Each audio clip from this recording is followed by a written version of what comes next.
Welcome to the Replace Your University podcast. I'm your host, Michael Lush, and sitting alongside me is someone who's already been on the podcast one other time, but we're going to dive deeper into kind of where we left off on the last podcast.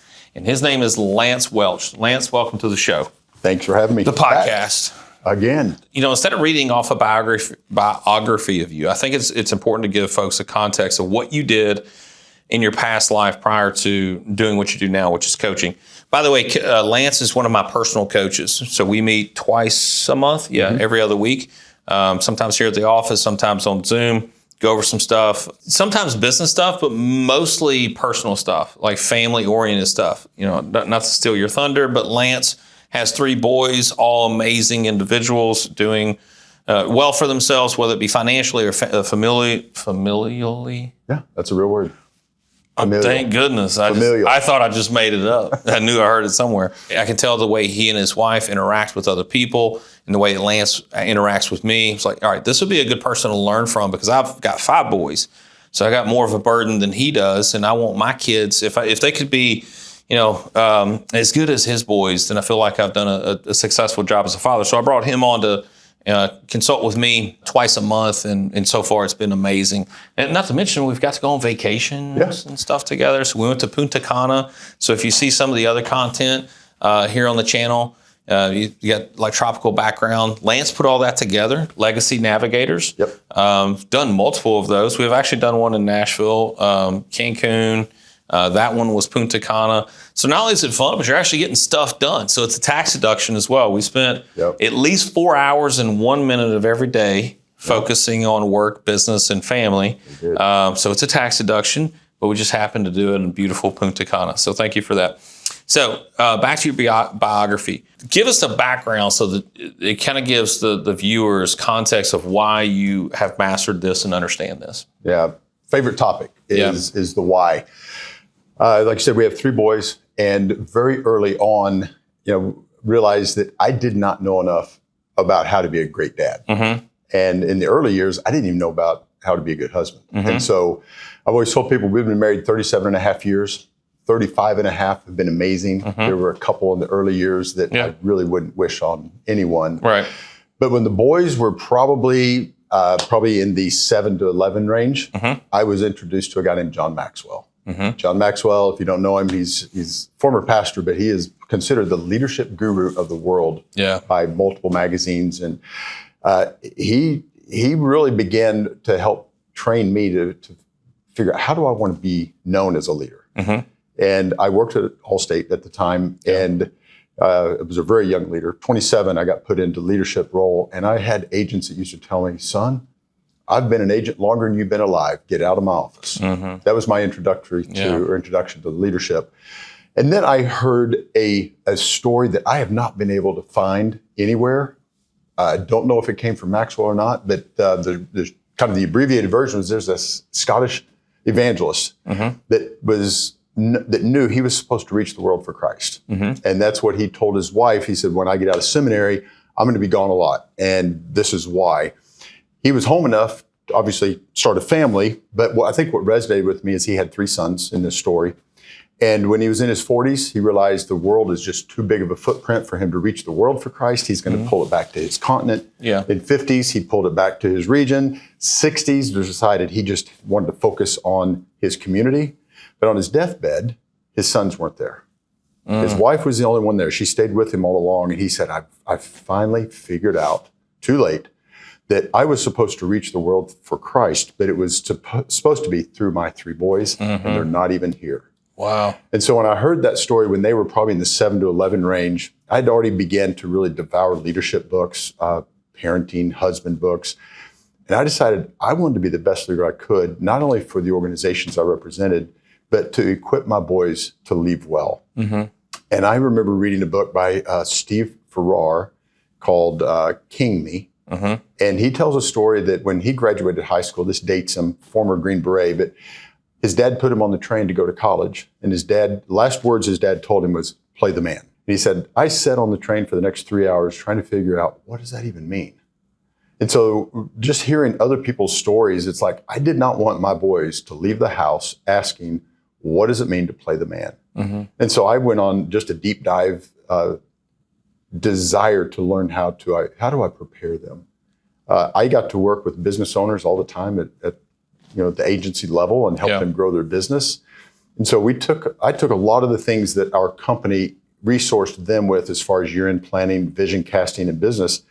And I took it out and put it into a personal context, and we began to create family vision casts, which later turned into legacy building type stuff. Yeah. And so couple that with one of the last roles I had before leaving corporate, I worked with a really large high net worth organization, and all they did was focused on high net worth families, especially from a legacy tax planning strategy. And getting to hear these ultra high net worth and ultra high net worth families talk about, I just hope my wealth doesn't screw up my boys or my kids. But I never once heard anyone talk about, how do you do that? All they wanted to talk about were trust documents that restricted access to make sure they couldn't burn through the money. And so then that put more of an interest into me, is like, what if we were to equip our sons, in my case, sons, differently, so that they had a healthy respect for money and what it took to get there, which is then what created the book that you've talked about, The Legacy Navigator, talks about how do you focus on and transfer vision, values, knowledge. When we equip our sons or our daughters with that knowledge, they'll be able to handle the wealth in a much better way. So that's how it transferred from me wanting to just be the best dad I could with my sons to figuring out, you know what, this is information other families need. Now, how can we get it out there to others? Yeah. Yeah. When you were talking about that Scottish pastor or preacher, I mean, the world's right there in front of him, but yet he looked past it and was trying to influence other people. And the easiest thing to do was, you have 3 boys right there that you could have influenced. And they could have been disciples. Exactly. Yeah. Interesting. And my boys, 2 of them have a worldwide reach in their businesses. Yeah. So it's like, I look at it now, and they are having an impact on the world through the seeds that I got to plant. So I am reaching the world for the mission that I have in front of me, but I'm doing it through them. And the other one has a barn dominium with a basketball court in it. Which is pretty important. Yeah, it's very important, especially to folks like you and I. If you didn't know, Lance, he's very tall. He played college basketball along with myself. So, having a barn dominium with a basketball goal in it is pretty important. It's a priority. Yes. Yeah. Before we get into this family vision cast, and I posted a video about this probably several weeks ago, if not a couple months ago. And actually, I gave you credit for it because I kind of went through the family vision cast. And I put a theme to it. So I don't want to spoil it for this episode, but you'll notice that there's a theme with this family vision cast, or something that is absent from the family vision cast. What I mean by that is, people think of legacy planning in a certain way, and you kind of put a spin on it that it is not. So I'll give you an example, and you and I have talked about this. I have a health coach too, Mauro and Raul, with shout out to Six Pack CEOs. Still don't have a 6-pack yet, but I'm still working on it. Getting closer. I mean, it don't happen overnight, but definitely getting closer. They're starting to peek through. Oh, that's good. Let's put it that way. I didn't even know I had any. I thought they had just wasted away all those years, but now they're starting to peek through. But anyways, having conversations with them, there's so much crossover to health and business. And what I mean by that is, they're like, okay, when it comes to your week, is your week planned out? I said, yeah. They're talking about business. Like, on Tuesday, we've got our level 10 meetings. It's 90 minutes long. Here's how it's structured. Thursdays is, content day. I spend 4 or 5 hours doing content of some sort. And then in between, everything else is planned out. My meetings are planned out, blah, blah, blah. He's like, okay, are your meals planned out? I was like, no. He's like, well, why not? It's because I have intentionality with my business, but I didn't with my health. He's like, so if you're serious about your health, and health is everything, it's more important than your business and money. And in fact, he believes that the healthier you are, the better your business will be, because you'll have more energy and vitality, et cetera. But there was crossover there, just not having intentionality in my health. He's like, you do all these things for your business. So what's really more important? Is the business more important to you, or the health? And I was honest and transparent. I was like, I don't really know. I mean, I know what I'm supposed to say, health, right? Right. But are my actions really showing it? The answer was no. It's like, if it's something for the business, I'm going to drop everything and take care of it.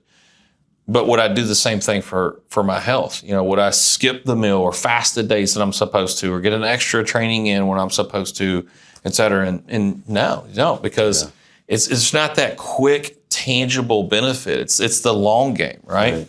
And in similarly, what you do has crossover that when you think legacy planning, you're only thinking business. You're only thinking money. And so there's going to be unique spin to this as we get into it.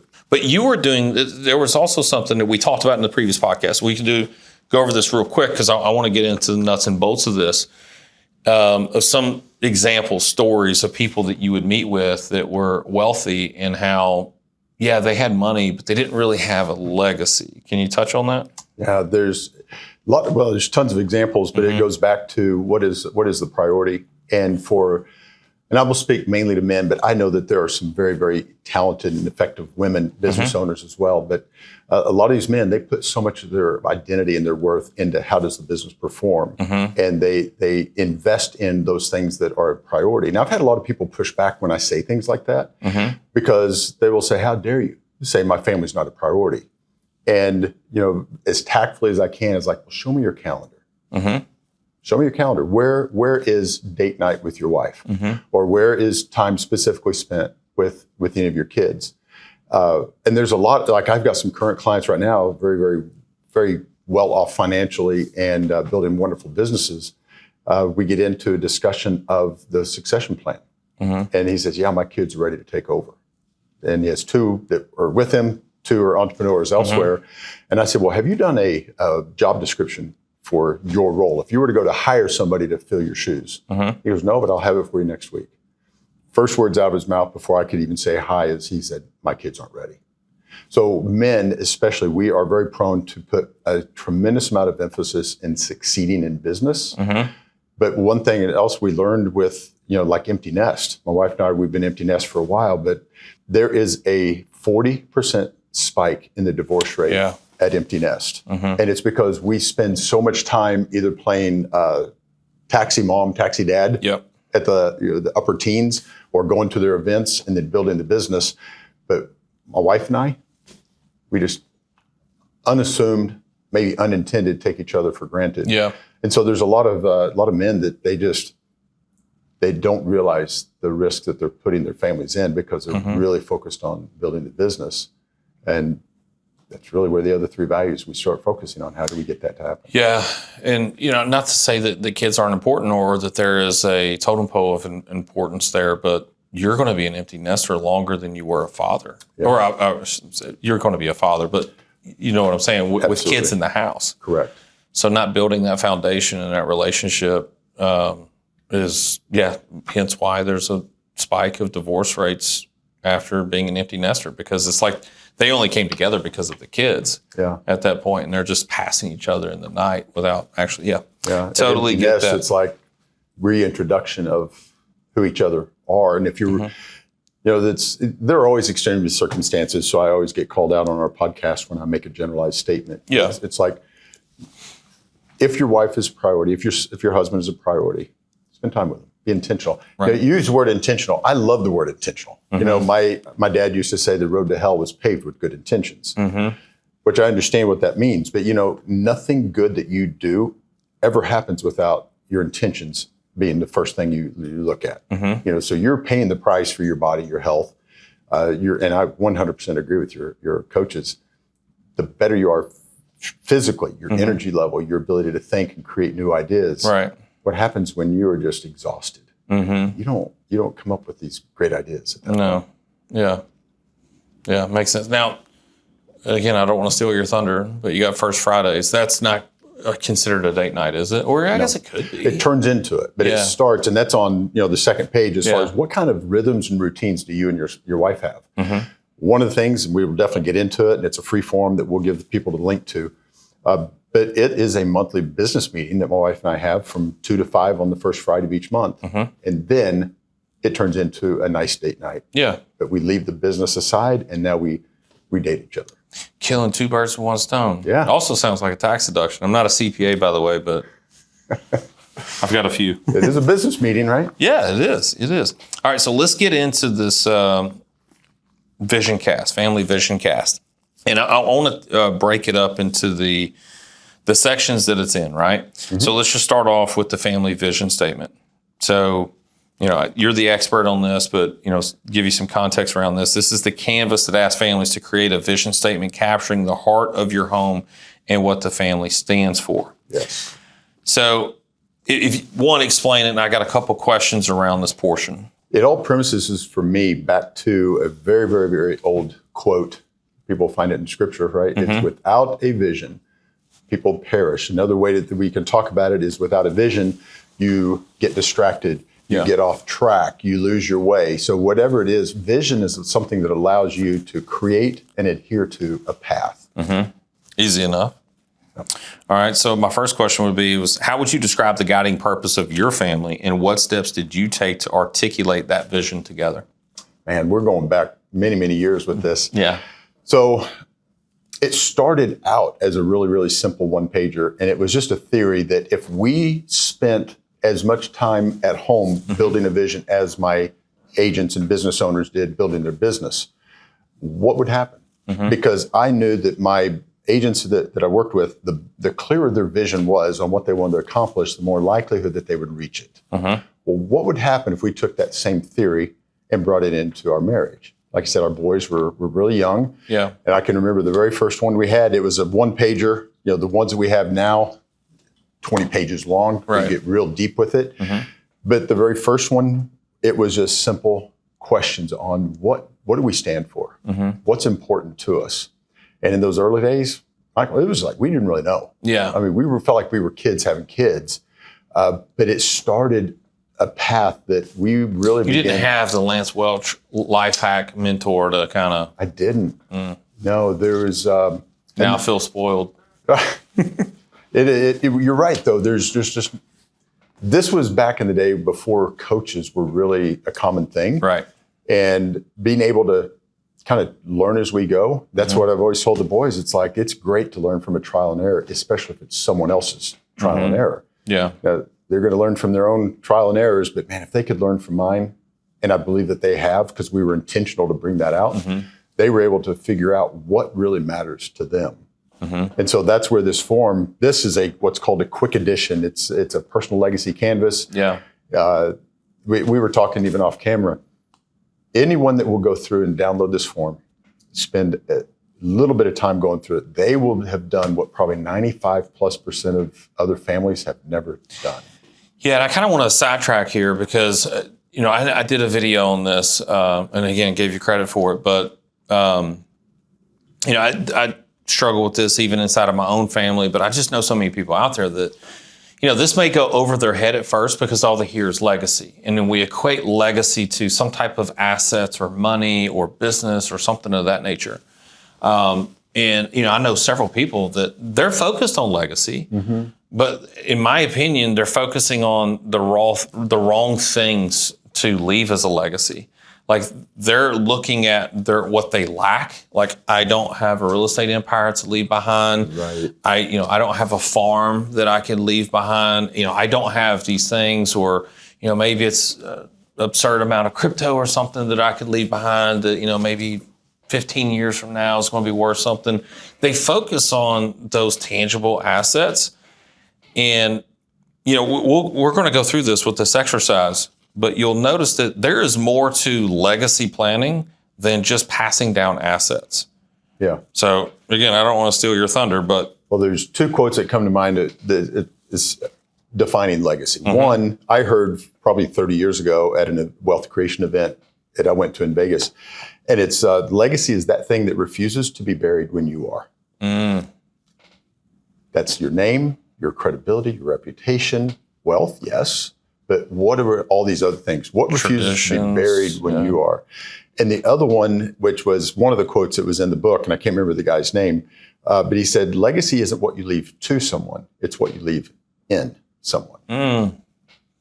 This is a good time to bring up George's quote too. Oh, I love that one. Yeah. Yeah. And I want people to hear it. It is framed around money because George works with the ultra high net worth. Yeah.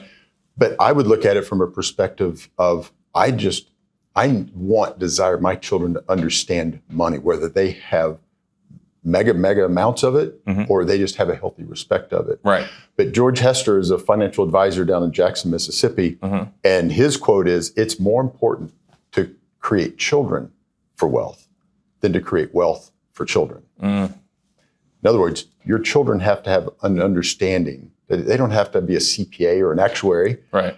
They have to understand the simple things of what is a budget? How do I live within my means? What happens when we teach our kids those simple basic things? Will it change their lives? I think it would.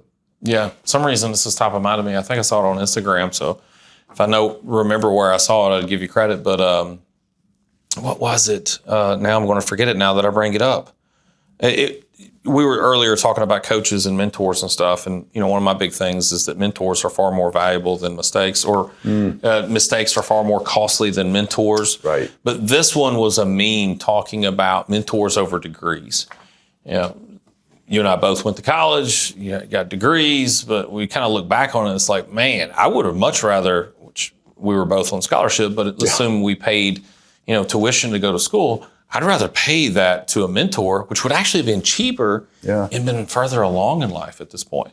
I mean, we lean heavily on mentors and consultants than we do And degrees. all three of my boys, and this is, for educators, I'm not dishing on them, but all three of my boys went to college because it was a message in our family. It's not a matter of if you're going, but where you're going to go.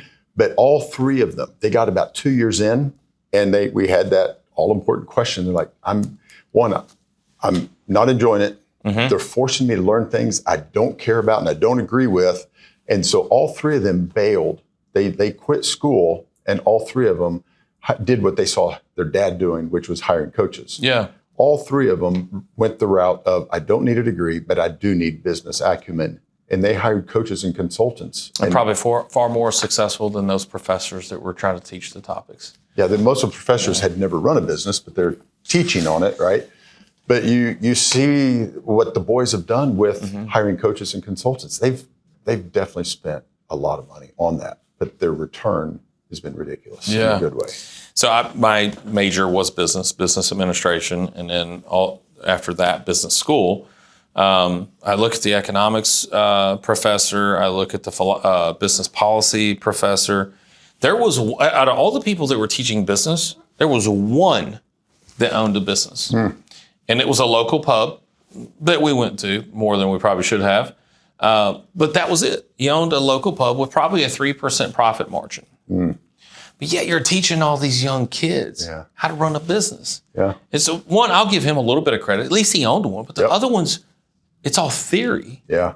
They haven't put it into practice. They don't know what it really looks like in the real world and how you have to pivot and find inflection points. Yeah. So, college was good. It's great networking for me. Yeah. And it was free, thank goodness. If it wasn't, I'd have been just like your boys too, because I was completely bored with it sure. There's two types of wisdom, and I know we're off track. We may not get all this, but it's out there. It's going to be great for people. Yeah. But there's theoretical knowledge, which is what you just was describing. People that they're teaching out of a book, and it doesn't mean that they're wrong, but there's theoretical knowledge and there's experiential. It's like I have not been an alcoholic in my life. I can talk to somebody that I've been accused of one. But you're not. No. But I can talk to somebody. Not accused recently, I should say. Okay, that's good. Yes. Yeah, make that clear. Your boys may be listening. But it's like I can talk to somebody that is dealing with alcoholism, but it's from a theoretical perspective. Now, I can talk to someone who's obsessed with and out of boundary with sports, because that's experiential knowledge. Yep. Basketball, when I got through with college, I was still so eaten up with it that I was on 5 different city leagues. I mean, it was like, that was my life. And it about ruined my marriage. So there's experiential knowledge and then there's theoretical knowledge. And then what you're talking about now with the business side, the ability to invest in your sons because they're already entrepreneurs. I already know they're outside of the norm. Did you pass the eggs they got for sale out there in the lobby? Yeah. They've done decent. I mean, I didn't at their age. I don't think I made any money, as a matter of fact. But Wyatt just bought his first truck. He's 13 years old. He'll be 14 in 2 months. He just bought his first truck. Nothing crazy. It's a 1978 Chevy C10 with a 350 motor in it. So he's already got plans. Here's the thing. And I got to give him credit for this because initially he's like, well, I want like a 2014-15 F-150. Okay, you put 100,000 miles on that. What's it going to be worth?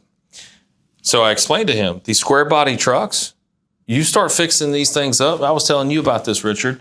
This $6,000 truck right now, today, because we bought it up in Kentucky, it's all about market too. So it was a $6,000 truck. If we could turn around and sell it today for $12,000 in this market, easy. Now, you put a little bit of money into it, maybe headers and whatnot, maybe a new paint job and lift it a little bit, put some, better tires on it. You go onto cars.com and look at the late 70s, early 80s square body GMC, Chevy, Fords, 50, 60,000. Oh, wow. Yeah.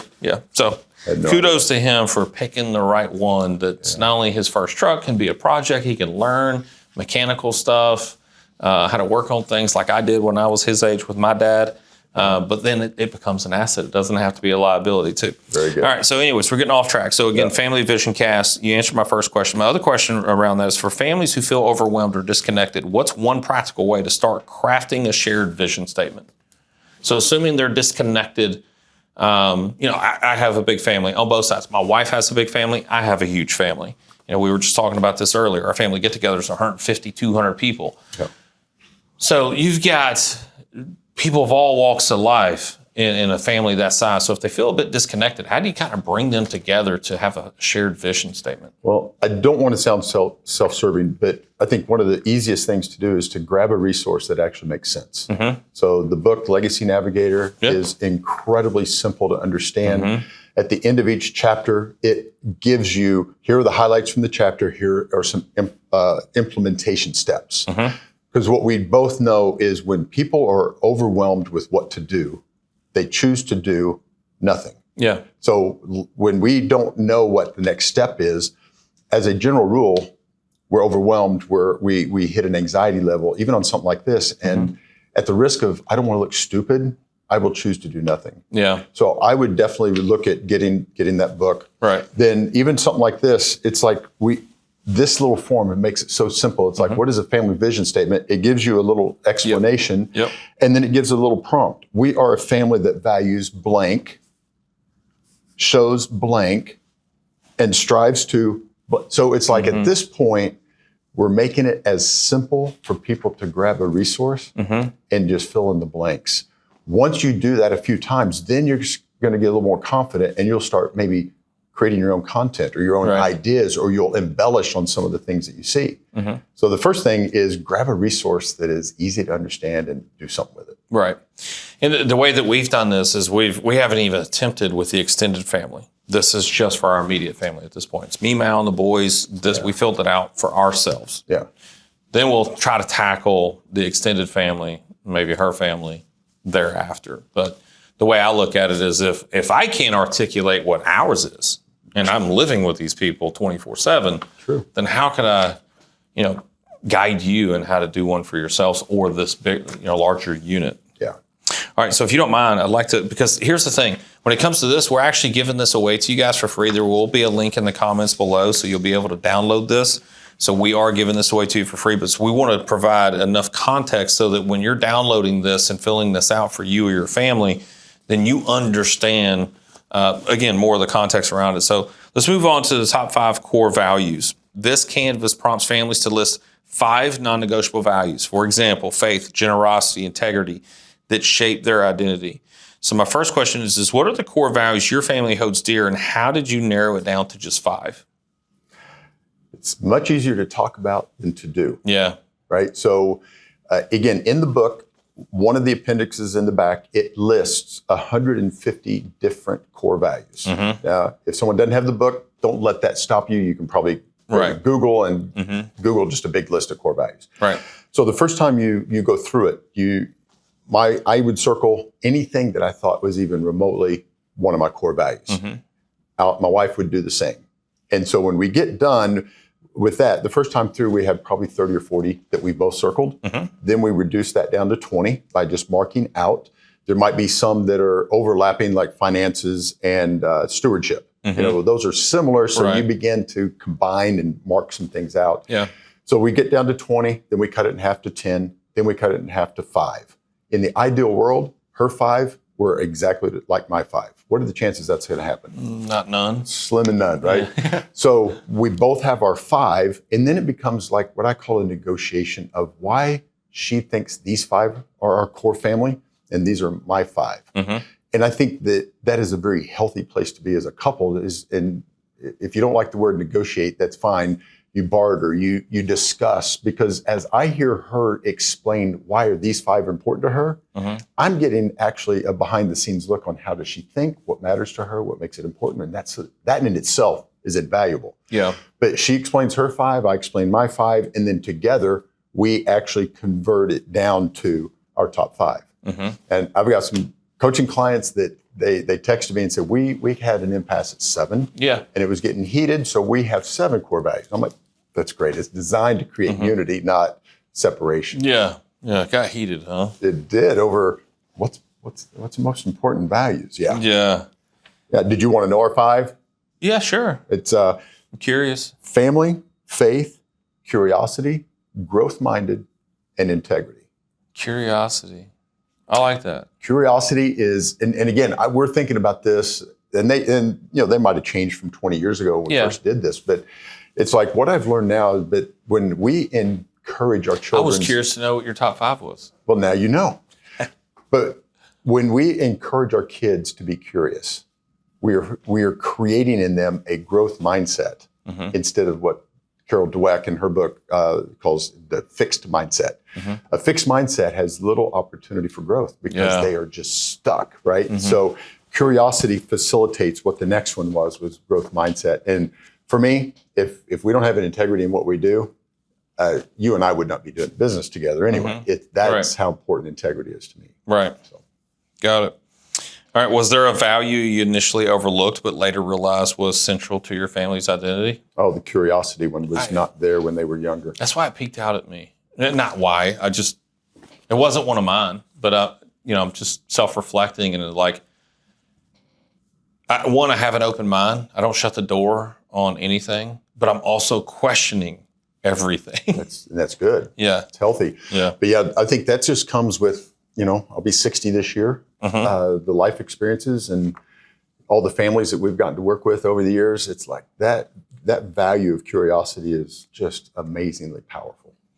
All right. So how do you model these values for your children and others in your sphere of influence, especially when it's challenging? You talked about integrity. Obviously, the way you model that is we wouldn't be doing business together if I didn't have integrity or if you didn't have integrity. So that's one way. But how did you model that with your kids? Family is mm-hmm. another one that's probably pretty easy. My parents modeled family as a level of importance. Mm-hmm. And so that was one of those things we could talk all the time about what's caught versus what's taught. Mm-hmm. But when the things that you're teaching and the things that you're doing align, that is a supernatural power thing for your kids to be able to see. So if you value Mal mm-hmm. over even the children, which there were times when the boys were getting older, I'd have to, instead of saying, hey, don't talk to your mom that way.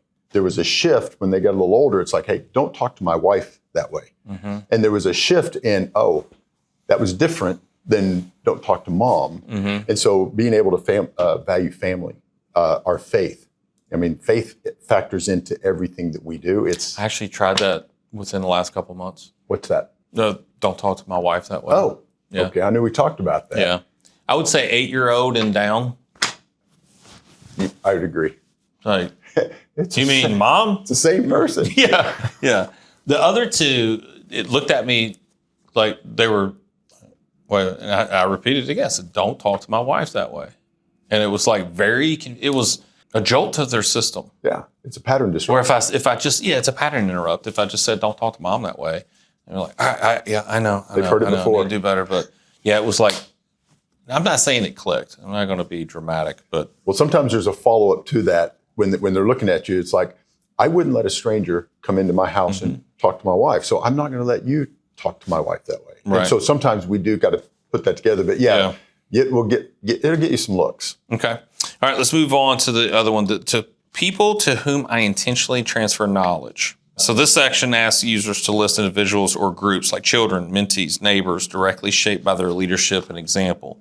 So my question on this topic, first question, is who are the key people in your life you intentionally are pouring into, and how do you prioritize those relationships? Yeah, and you already know this, but we're following the pattern of the book Legacy Navigator. Mm-hmm. Yeah. The first thing in the Sorry leg, if I didn't explain that earlier. So the first leg is vision. Yep. Next leg is values. Now we're transferring of knowledge. So when we're intentional about it, it's what are we intentionally teaching? And so not only is it the who, it is also the what. So the who for me, first and foremost, is my family, which is my spouse. Now that they're older, it's my sons and their wives. And now we have grandchildren. And so, I was over, my son has date night every Wednesday night. And Alice and I, we get to go over, and that's one of the highlights of our week is we help them facilitate date night. Now, could they get a sitter? Of course they could, but we're close enough that we get to play the grandparent card. And, I was helping Kate air up a tire on a bicycle. And I mean, it was just the things that I never thought about getting to do, but I'm getting into impart wisdom into a 6-year-old. Yeah. Now the 2-year-old, he's just a party waiting to happen still, but the 6-year-old's going on 20. I mean, she's sharp. But so the first ones I'm investing in is immediate family and my daughters-in-law, and being able to treat them as as important a part of our family as the sons are. Right. Then there is an internship program at our church, and they bring in business leaders to be able to, and so I get to speak to them once a month. So I teach a course for them on some type of business leadership, people skills, and we talk about the DISC profile, and it's funny that these are young adults, and I'm amazed at how many of these young adults, they have not had the type of intentional conversations like what you're having with your sons, and we've had with mine.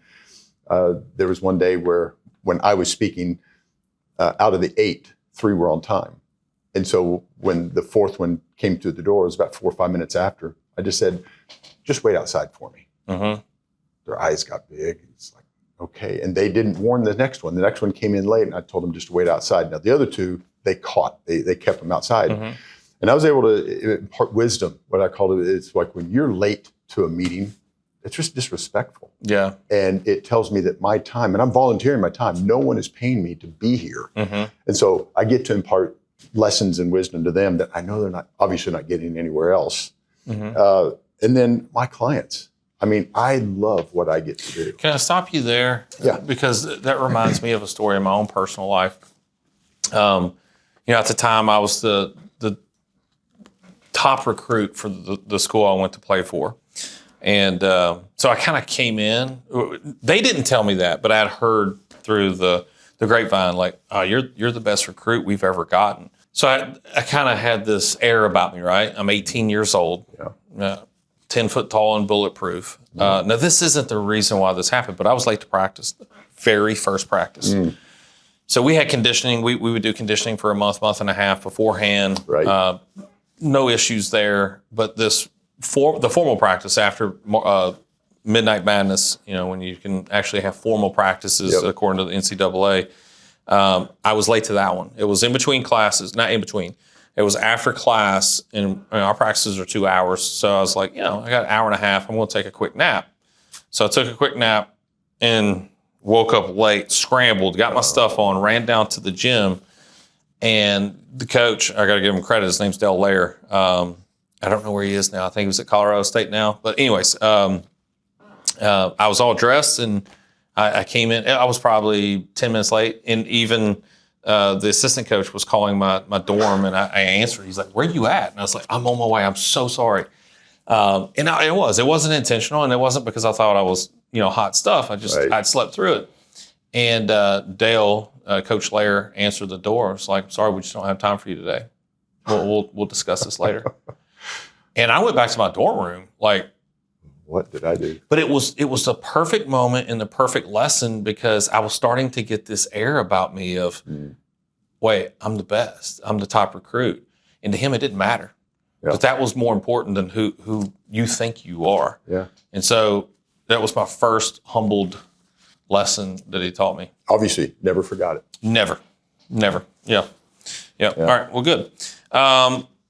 Sticking to this one if we can, and I know we've got others that we got to get through, but the Canvas emphasizes influence through how you live and lead.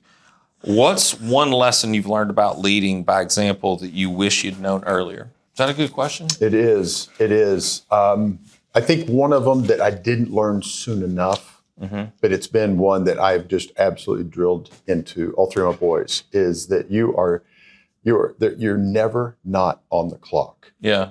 Everything you do matters. It's not a matter of did they see me? It's what did they see? Yeah. And so it's not a matter of when they saw. What'd you say? It's not a matter of did they see me? It's when. What did they see? Oh, what did they see? Because you're always on the clock. Yeah. And you think about as a role as a dad, it's not a matter of did your boys see you be rude to their mom? Did they see you be short and temperamental with mom? It's what did they see?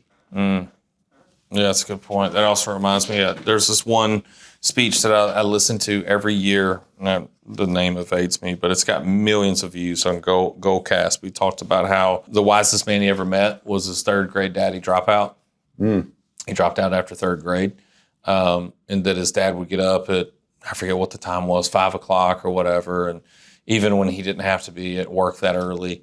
And his mom asked him one time, well, why do you keep getting up so early? He's like, because I want to make sure that when my boys are watching, they catch me in a moment of excellence or something like that. So yeah, it was just a good lesson because they are always watching for good or worse. Exactly. Yeah. All right. So let's move to master legacy statement. This section asks for a personal why statement to be remembered by, something read at a memorial or passed down for generations. So if you had to write your master legacy statement today, what would it say and why is that message so important to you? And I'll just use the prompts that's on the form that the folks are going to get.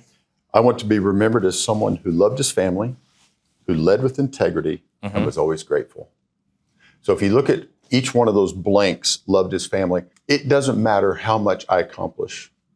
If I don't love my family well and they don't know that I love them, I see myself as dropping the ball. And that's not an indictment or a judgment against anyone else. That is my core belief. Equipping my sons to leave the house well, not just to leave, but to allow them and equip them, to resource them to leave well.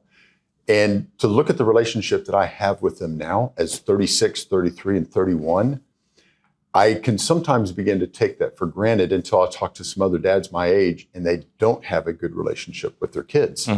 So what was the difference? What made it to where and it's because family is that important. Yeah. So that's the first part. The other one is to lead with integrity. I already told you that's my DNA. And I worked for my grandpa growing up. He had a pest control. The first entrepreneur I ever knew was my grandpa. He had a pest control company.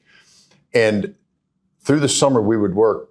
He didn't do this a lot, but if he misquoted somebody, because it was, he'd do a termite job, it was a cost per square foot, and if he measured wrong, there were countless times he'd say, "Hey, Mr. Michael, I underbid your deal. It's X number of foot, and it should be 3,000, and I'm gonna stick to what I said because my word is my bond." So I got to hear that multiple summers, and it's like, okay, if your word isn't worth anything, you're not worth anything. Right. That was just a life lesson from him. And then being grateful. Nothing dislodges discontent like being grateful. I don't have to love everything that's going on in my life, but when I'm able to be grateful for things, it's a pattern disrupt that we were talking about earlier. Being able to be grateful is a recognition that everything is done for me, not to me. Because if I look at it as this was done to me, unbeknownst to me, I'm playing the victim card. Yeah. And a victim cannot grow. They just can't. No. They're stuck in this, everyone's against me, woe is me. And I know there's some horrendous scenarios out there, and I talk about them in the book, and I'm very, very careful to recognize that there are people out there that have every right on the planet to acknowledge that they're a victim. But the moment that they choose not to be known as a victim, they are able to grow out of it and they can have a tremendous future. But as long as they stay as a victim, as horrendous as whatever was done to them was, they're going to stay stuck there. So that's actually, this past weekend I watched the UFC fights. We tried to. We had my sister's wedding, but I was watching it on my phone as much as I could. But actually, there's one fighter, probably one of my favorites, Charles Oliveira. He's from the favelas of Brazil, crazy poor and whatnot. And recently saw an update. His purse for that night was $1.8 million.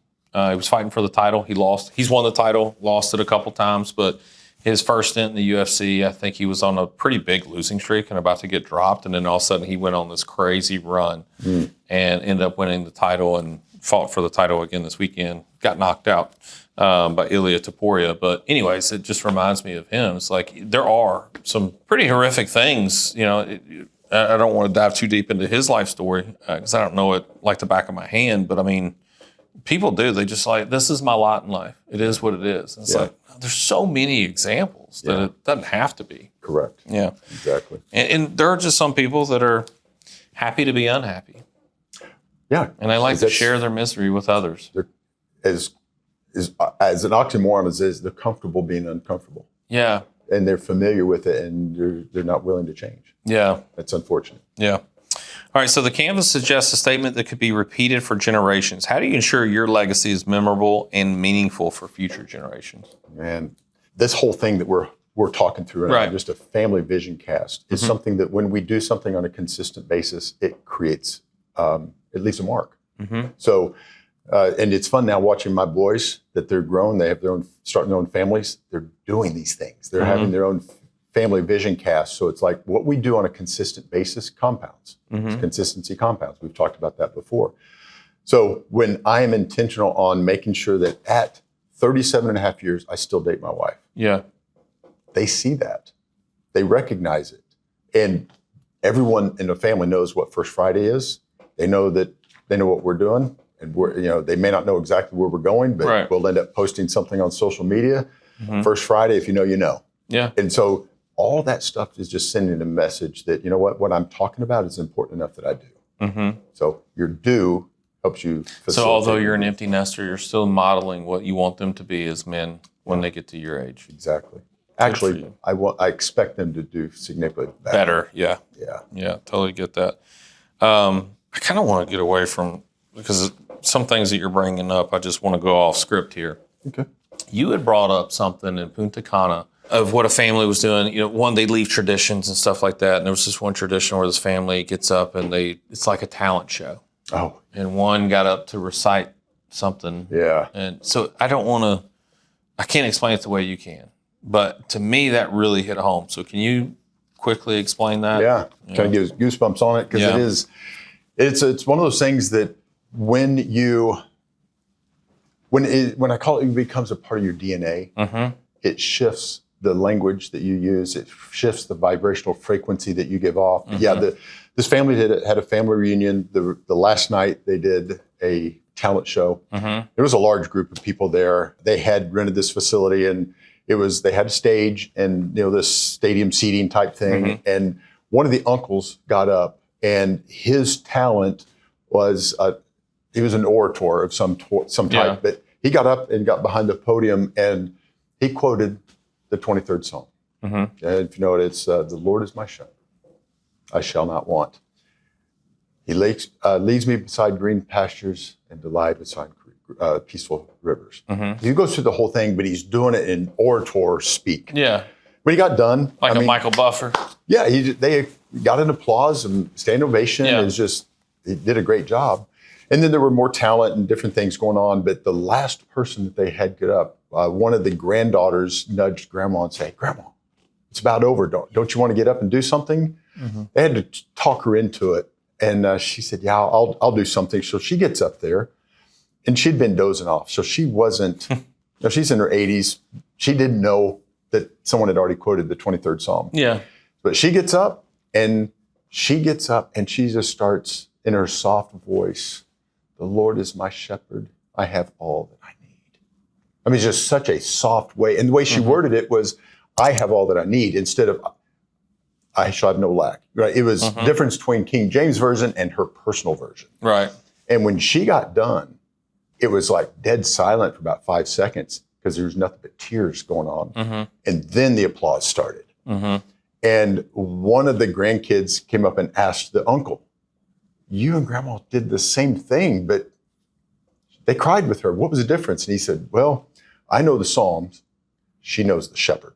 And that whole relationship that she had with the shepherd transformed the room. She internalized it. Yeah, she made it very, very personal. Yeah. All right. Yeah. I don't know where that fits into this. I found it extremely valuable.